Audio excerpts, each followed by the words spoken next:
Olá você, seja muito bem-vindo ao nosso Papo das Quintas dessa semana. Hoje nós vamos conversar com o Wagner Vilaverde, que é o secretário de Meio Ambiente e Defesa Civil aqui de Espera Feliz. Vamos para a vinheta e nosso papo na sequência.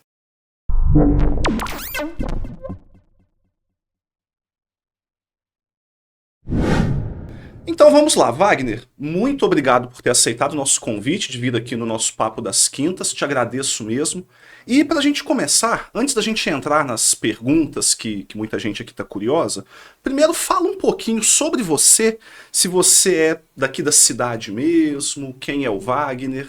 Então, é interessante porque a minha história, eu não sou daqui, eu sou de Juiz de Fora, nascido, criado em Juiz de Fora, e eu tive o prazer de conhecer uma filha de Espera Feliz, que é a Graziele Caon Moraes, filha do seu Juscelino, da dona Zilene, seu Juscelino mecânico aqui durante muito tempo, que infelizmente faleceu.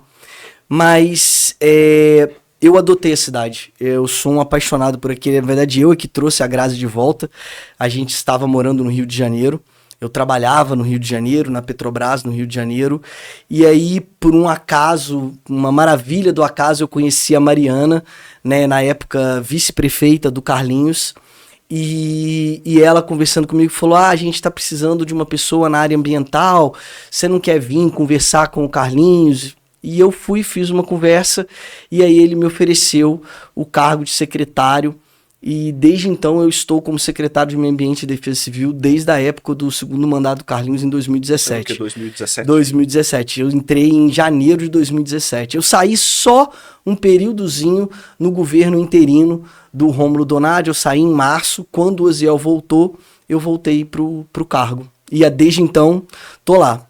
Sou biólogo, sou formado em biologia, sou formado em analista de sistema. Minha formação em biologia é pela Universidade Federal de Juiz de Fora. Eu também sou formado em ciências da computação, né, analista de sistema. Qual que veio primeiro? Eu fiz as duas juntas, foi uma maluquice da minha vida. Eu formei nas duas ao mesmo tempo. Na verdade, eu formei um pouquinho antes. Em que momento houve a troca, mas então... Não foi troca, foi doideira. Eu fiz as duas ao mesmo tempo, eu entrei nas duas em 2001.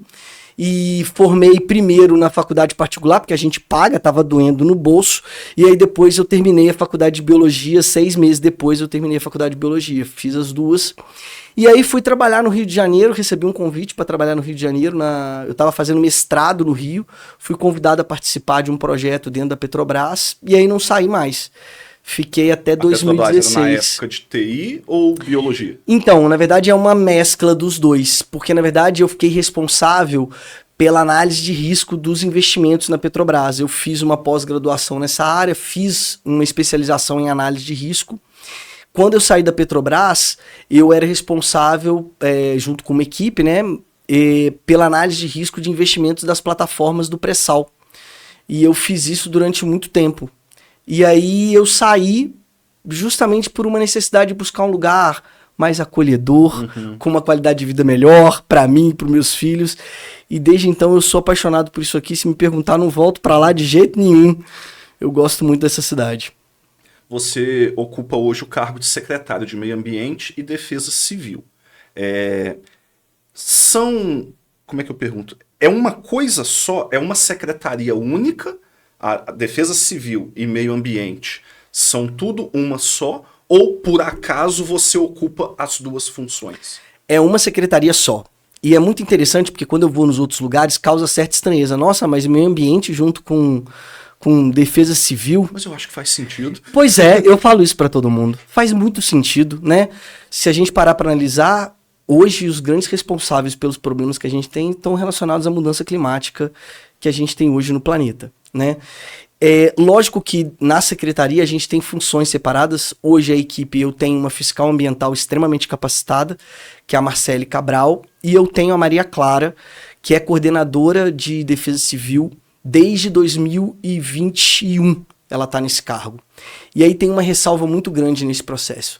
Maria Clara e eu somos os únicos dois à frente de Defesa Civil na nossa regional inteira, que somos pós-graduados em Gestão Pública e Defesa Civil pela Universidade Federal de Juiz de Fora, que é a única universidade federal que tem pós-graduação em Defesa Civil, né? Então, a gente se dedica muito àquilo que a gente faz. e tenho o prazer de falar que o nosso trabalho é referência na nossa regional. Quando a gente vai em Belo Horizonte, quando a gente vai em Juiz de Fora, o pessoal reconhece o trabalho que é feito aqui em Espera Feliz e o que a gente consegue fazer. Esses últimos anos se falou tanto em secretariado técnico, aqui então nessa área não existe mais capacitado do que os atuais então, né? Não temos, nem nos municípios ao redor aqui, nós não temos equipe mais capacitada e técnica do que a nossa. Com esse período de chuvas, né, que está se aproximando, a gente já começou essa semana aqui com algumas chuvas torrenciais, algumas já até fizeram aí alguns estragos, né?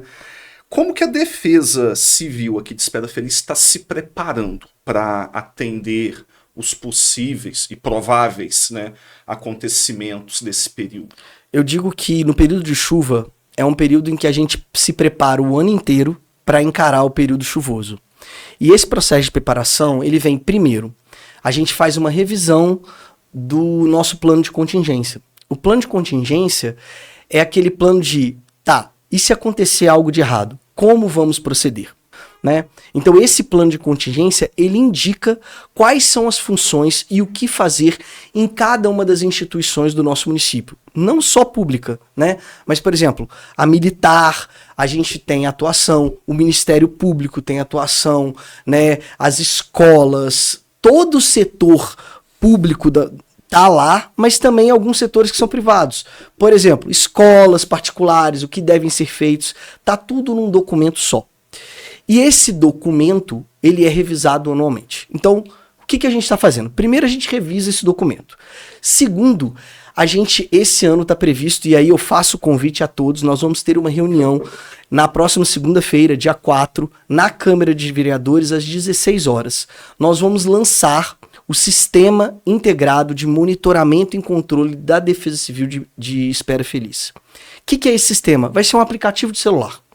Simples e fácil, palpável para qualquer um poder operar, e que dentro desse sistema vão ter abas de fácil acesso, mas que vai ter lá a previsão do tempo, vai ter lá as câmeras de segurança da nossa cidade, que são 3 que monitoram o nosso rio, vai ter lá as estações que fazem a medição do nível do rio, indicando quanto que está subindo, se a gente tem que se preocupar, se não tem.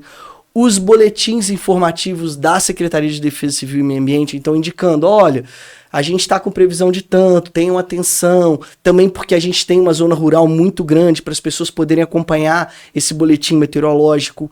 E lá também, nesse aplicativo, vai ter um sistema de alerta sonoro. Então, Maria Clara e eu, administradores, nós vamos poder emitir um sinal sonoro pelo aplicativo e todo mundo com o celular vai receber esse sinal sonoro em caso de necessidade. Então, estamos verificando que em determinada região o rio vai subir acima do normal e pode ter uma inundação. A gente vai avisar pelo celular num aviso sonoro.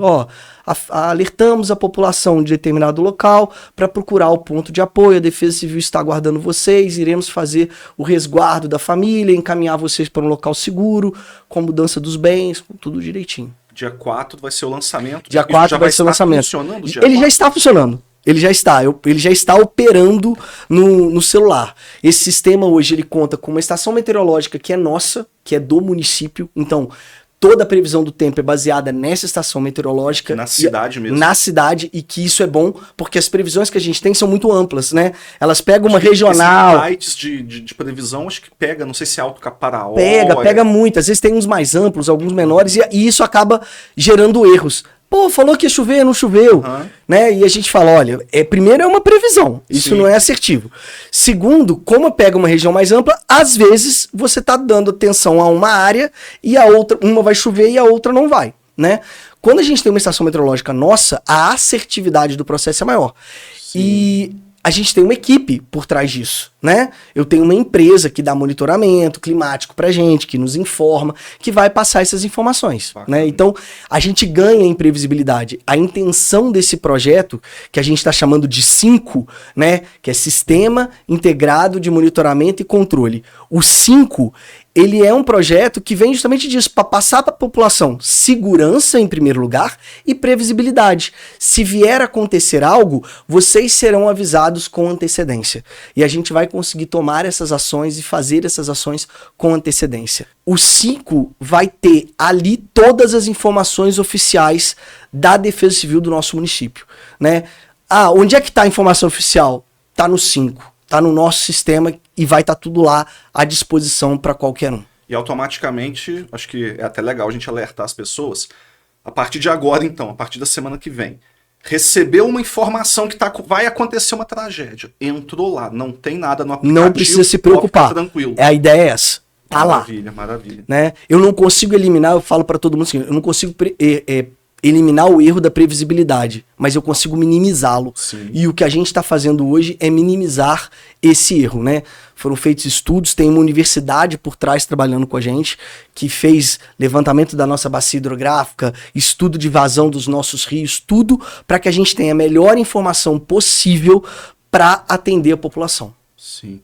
Ô Wagner, agora tem vários trechos aqui em Espera Feliz que têm sofrido intervenções de terraplanagem, enfim, mudança de solo e todas essas questões. E com as chuvas, né, começam a aparecer enxurradas de lama, de barro ou mesmo de água somente em locais que antes não aconteciam, e eu imagino que seja por conta dessas intervenções.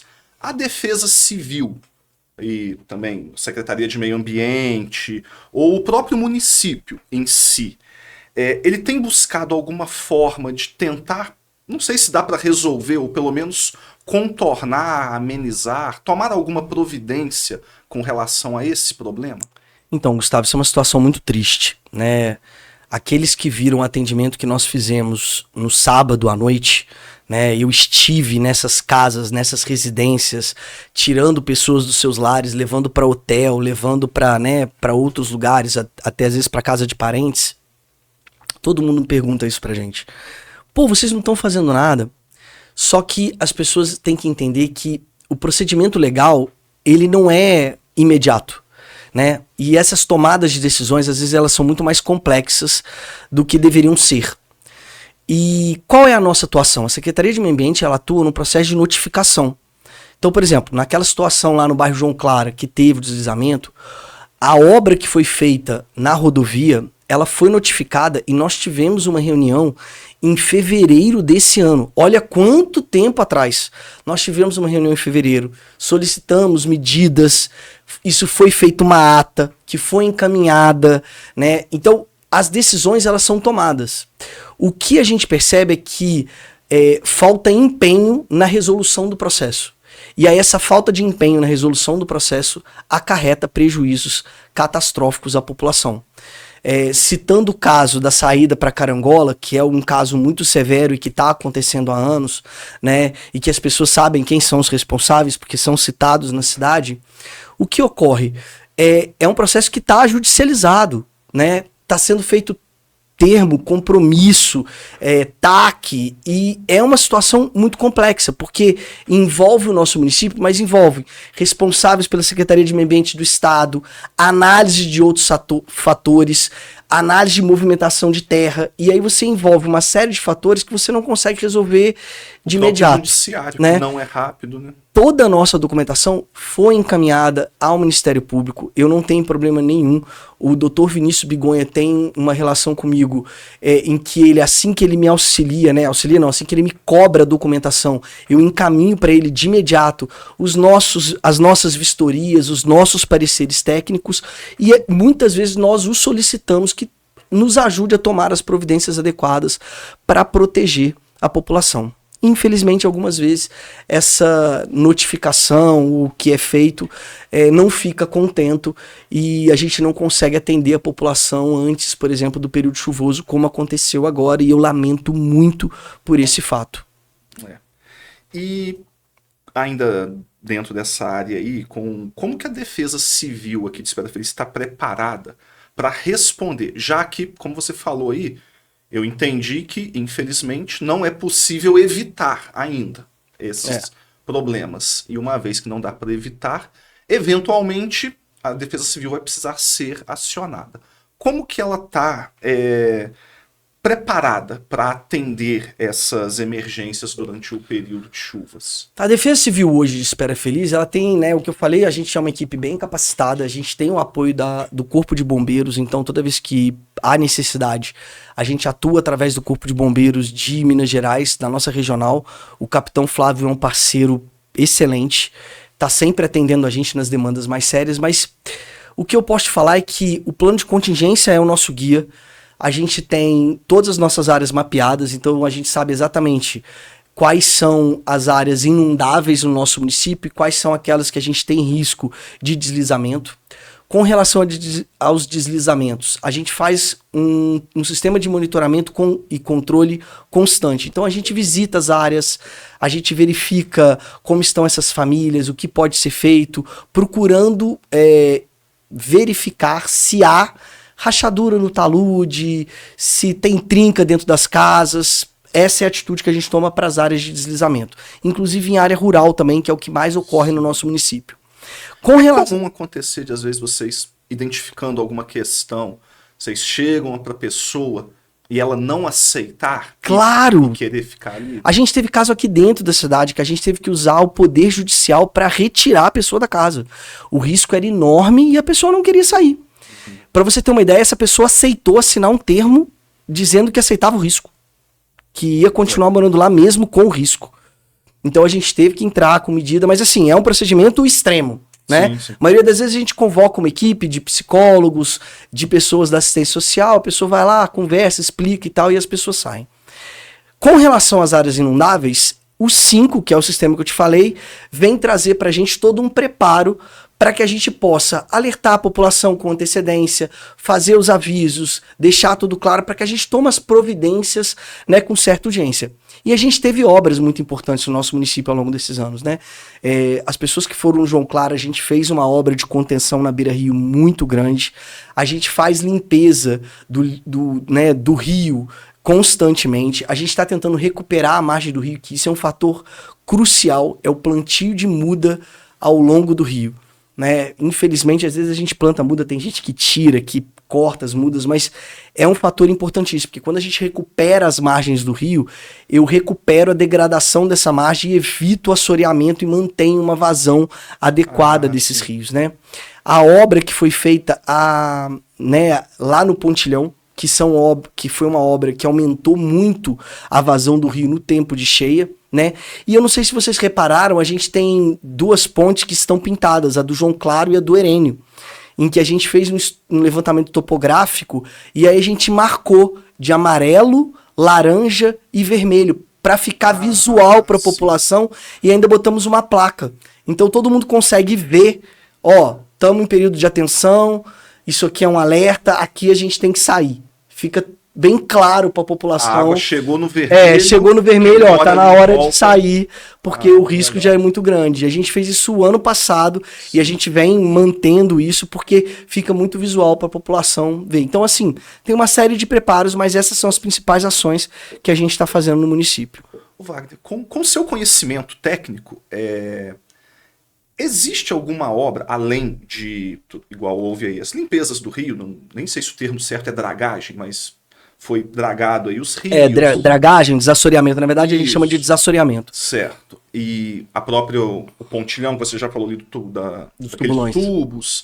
Mas, além disso, existe alguma outra coisa assim para evitar e prevenir a enchente? Ou se descer água, não tem mesmo o que fazer? Olha, tem algo mais que dá para ser feito? Depende do quanto vai chover, né, Gustavo? Mas o que eu posso te dizer é o seguinte.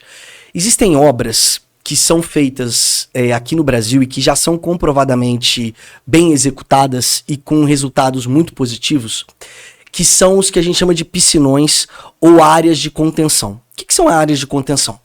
Rio de Janeiro, no Rio Maracanã, é o rio que corta toda a área ali da Tijuca, né? E toda vez que chovia muito no Rio de Janeiro, alagava aquela região inteira. Certo. E aí, o que o Rio de Janeiro fez para a Copa do Mundo e para as Olimpíadas? Fez piscinões subterrâneos, onde você faz uma área enorme que quando o rio sobe, alaga essa área e não vão alagar as ruas. É viável fazer isso aqui no nosso município? A Maria Clara, na tese dela, né, na verdade no trabalho de conclusão do curso nosso, a tese dela foi sobre isso. Ela fez toda uma análise dessas piscinas de contenção e do que seria possível fazer aqui no nosso município. Trabalho extremamente bem executado, ela tirou uma nota muito boa no trabalho dela. E, na verdade, a obra dela, em vez de ser subterrânea, ela adotou o critério de vamos fazer quadras poliesportivas que as arquibancadas sejam para baixo e a quadra lá embaixo. Então você tem uma quadra poliesportiva para poder praticar esporte. A única diferença é que quando chove ela alaga. E aí eu ganho fôlego, eu ganho tempo. E como a gente fez o estudo da vazão, nesse estudo da Maria Clara, ela mostra direitinho quanto tempo a gente ganha, o que é viável fazer, o custo dessas obras, e é viável. O que a gente precisa hoje é de um investimento, né? É de conseguir esse recurso para executar esse tipo de obra. Mas são obras, por exemplo, que você fala assim, resolve o problema? Não posso afirmar isso, mas minimiza muito e nos dá tempo para retirar as pessoas, para direcionar as pessoas para lugares seguros. Obra que resolva, difícil, porque tudo depende do quanto que você vai considerar de chuva. Depende de quanto chove. Eu, falando aqui como leigo, mas, cara, aquela de 2020, eu acho que não tem quadra aí que bastaria. Então, aí é uma coisa interessante.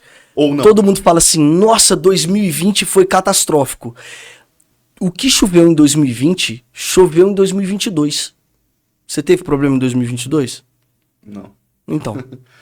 Já a prova. É resultado das obras. Wagner, como é que você pode? Eu tenho todos os cálculos, né? Não é o Wagner, mas a Secretaria de Meio Ambiente e Defesa Civil, nós temos todos os cálculos e todas as informações do CEMADEM, que é o Centro de Monitoramento, né, de Desastres Nacional. E o CEMADEM, ele tem lá o nosso pluviômetro que está instalado lá no parque. Sim. Então eu tenho lá quanto que choveu em 2022, 2021, 2020, e a gente sabe o quanto choveu, qual o nível que subiu, e a gente teve períodos de chuva em 2022 e até em 2023 piores do que 2020. Mas com a mesma concentração num tempo? Sim. Caramba. Eu tenho, esses dados foram passados inclusive para o Ministério Público. E por que então a gente não teve nada em 2022? Que bom. Porque a gente botou um tubulão. O grande problema, e é fácil de analisar isso, houve inundação em Caiana em 2020? Quase nada, né? Pouquíssima. Ué, mas como é que não teve inundação em Caiana e a nossa cidade ficou debaixo d'água? Porque a gente tinha um pontilhão que reteve toda a água que chegou na nossa cidade. Não dava vazão. Quando a água bateu no pontilhão, ela voltou recuando e aí ela alagou Patronato, Santa Cecília, ela foi voltando e alagando a cidade inteira porque não tinha vazão. Eu confesso que eu achava que era insignificante o que esse tubulão ia passar. Gustavo, achava mesmo. Todo mundo pensou, mas os tubulões são 3 com 1,80 m de diâmetro. É muita água. É muita água que passa naqueles tubulões. E a comprovação que a gente teve em 2022 e 2023 ficou muito nítido para nós, e eu posso trazer esses dados depois, se for de seu interesse, se quiser lá, eu mostro esses dados. Por quê? Porque quando atingiu o primeiro, segundo tubulão, o rio parou de subir. O rio foi subindo, subindo, subindo, ele atingiu o primeiro, atingiu o segundo, a água escoou, o rio estagnou naquele nível. Eu tive uma água que saiu no João Clara, mas é porque o bairro João Clara ele é muito baixo. Sim. Ele tem um levantamento topográfico muito baixo, então eu saí, mas até no João Clara em 2022 e 2023, eu tive um alagamento mínimo de ruas, que chegou a entrar em poucas casas. Sim. Porque quando eu atingi os tubulões, a vazão saiu e eu não tive mais problemas de retenção de água. Que bom. Pelo menos Mas isso não garante, vou repetir. Né? Isso não garante, a gente está tratando de chuvas que a gente teve. Por que eu falo que não garante? Nós tivemos agora no Rio Grande do Sul lugares que choveram mais de 800 milímetros. Sim. Né? A gente está falando aqui de 250 milímetros de chuva. Se a gente chegar aqui a períodos que chovam mais de 300 milímetros de chuva, nós vamos ter problema. Porque é um volume de chuva muito extenso. Né? Se eu tiver uma concentração em 24 horas de 300 milímetros de chuva, 300 e pouco milímetros, você pode ter certeza que nós vamos ter esse problema aqui na cidade. Porque aí você começa a ter um volume de chuva muito intenso. E quais que são hoje os principais desafios que a Defesa Civil, a Secretaria de Meio Ambiente enfrenta hoje em Espera Feliz? É uma pergunta muito interessante, porque a gente debate ela em muitos congressos que a gente vai, né? Quais são os desafios para a Defesa Civil? A Defesa Civil, como um todo, não só no nosso município, mas no Brasil, ela está mudando. O Brasil via muita Defesa Civil como resposta. O que vamos fazer depois? Por quê? Porque a resposta ela tem potencial político. Você mexe com a comoção popular, né? Então você oferece uma cesta básica, você oferece um colchão e aí você adquire os votos que você precisa. Teve o Brasil... tragédia, mas me ajudaram. É isso. Nossa, arrasou a cidade, mas o fulano veio aqui e me ofereceu. E a gente ainda tem esse comportamento no nosso município, o que é péssimo, né? A gente teve uma eleição municipal agora para vereadores e que eu posso te garantir que se você perguntar para qualquer pessoa que votou nos vereadores que foram eleitos, se você perguntar assim, vocês perguntaram para esses vereadores sobre propostas ou emendas ou o que vocês vislumbram com relação à Defesa Civil? Te garanto que ninguém da nossa população pensa nisso, né? Isso não é discutido em campanha e deveria ser. Então eu acho que o grande desafio hoje, não só municipal, mas estadual e nacional, é essa mudança do comportamento da Defesa Civil e que já vem sendo proposto pelo governo federal, né? A lei foi alterada em 2023, em dezembro de 2023, e a gente vem se adequando a essa mudança, tratando muito mais a parte de prevenção, mitigação, né? Em tratar o pré para que não tenhamos que fazer o pós. Sim. Até porque o pré gasta muito menos dinheiro do que o pós, né? Isso está encontrando uma dificuldade muito grande no Senado, na Câmara dos Deputados. Por quê? Porque são eles que são afetados quando eles não ganham o potencial político, né? Então as emendas parlamentares, elas não vêm para os municípios para prevenção. É muito mais fácil eu dar cesta básica do que fazer uma obra, como eu te falei, que é do piscinão, né? É muito para potencial político, eu não quero resolver o problema. Eu quero ter todo ano inundação porque eu vou ganhar voto todo ano. E esses políticos vão ser lembrados todo ano como os salvadores da pátria, né? Então a gente tem que mudar esse comportamento. A gente tem que começar a mexer, né, na população para que a população entenda que a gente não pode se vender por tão pouco. A gente tem que buscar esse mecanismo realmente de prevenção, de mitigação e o que a gente vai fazer com isso. Eu acho que esse é o grande desafio, municipal, estadual e federal. Entendo. Wagner, no caso de uma emergência, como que o cidadão aciona hoje a Defesa Civil? A Defesa Civil, a gente está com um problema que é da Oi. Vou até ser bem claro, a gente não tem hoje telefone. A Oi, acho que já tirou as linhas. Ela tirou, não repôs, a gente não tem uma alternativa hoje viável, mas a gente tem o telefone da prefeitura, que é 3746 13... Eu esqueci. Mas depois a gente verifica e... A gente põe na legenda aqui. Põe na legenda, põe por favor na legenda. A gente confirma o número e coloca mas na tela. Tem um número da prefeitura e todas essas buscas são encaminhadas para nós. Aí a população falou assim, mas de imediato, como é que eu faço para entrar em contato com vocês? Meu telefone é 32 98829 5602. Todo mundo fala, você é maluco, você tá passando, você tá passando seu celular. Eu já nem ligo mais. Meu celular toca todos os dias, de manhã, de tarde, de noite, final de semana, domingo, feriado, de madrugada. A gente tá aqui para atender a população com segurança. Então, entrou em contato comigo, precisou, eu vou fazer o encaminhamento. Se eu não for até o local, eu tenho uma responsável, que é a Maria Clara, que é engenheira, tem até muito mais conhecimento técnico do que eu, para ir fazer as vistorias e fazer o auxílio à população. Sim. Wagner, eu te agradeço por ter aceitado vir aqui. Tem mais algum recado, alguma informação que você acha? Só enfatizar que façam, por favor, vá lá no evento de abertura, de lançamento, dia 4 às 16 horas na nossa Câmara de Vereadores. O aplicativo depois, qualquer um vai poder baixar. Vai ter QR Code, é de graça para a população. A gente vai disponibilizar QR Code na campanha para todo mundo baixar. A gente vai explicar no dia como ele funciona.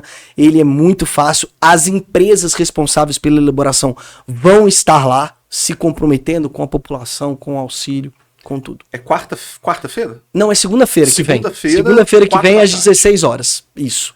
Na Câmara de Vereadores. Às 16 horas, às 4 da tarde. Perfeito. Lá na Câmara. Wagner, mais uma vez eu te agradeço, muito obrigado, parabéns pelo trabalho aí, pela disponibilidade até de fornecer seu número pessoal. Espero que não precise ser muito acionado, mas tenho certeza que para quem precisar vai estar em ótimas mãos. Eu agradeço mesmo e parabéns. Eu agradeço o convite e espero ter sanado as dúvidas da população e me coloco à disposição. Quem quiser, a Secretaria de Meio Ambiente está aberta todos os dias, de 8 às 5 horas da tarde, em frente ao Marco Loja. Então é só passar lá que a gente vai estar lá para atender vocês. Perfeitamente, obrigado. Eu que agradeço.